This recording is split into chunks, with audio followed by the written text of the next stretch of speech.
தன் அன்பையும் பாசத்தையும் ஊட்டி வளர்த்த தம்பி உலகை விட்டே உயிர் பிரிந்து சென்ற சோகம் வழி தாங்கிக் கொள்ள முடியாமல் ஆம்புலன்ஸ் கதவை அடித்துக் கொண்டு அழுத அக்கா.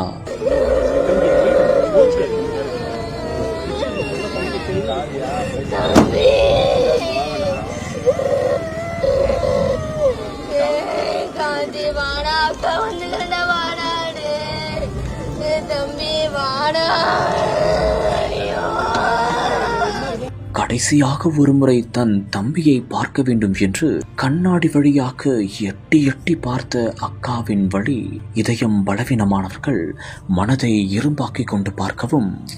சேலம் மாவட்டம் ஓமலூர் அருகே கஞ்சநாயக்கன்பட்டியில் திரௌபதி அம்மன் கோவில் திருவிழா நடந்தது.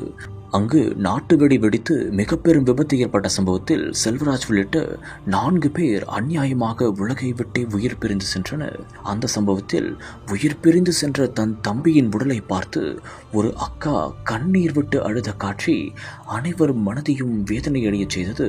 மேலும் ஆம்புலன்ஸ் கதவை அடித்து கொண்டும் கண்ணாடி வழியாக கடைசியாக ஒரு முறை தன் தம்பியின் உடலை பார்க்க வேண்டும் என்று எட்டி எட்டி பார்த்த காட்சி அனைவரும் மனதையும் வேதனையடைய செய்தது.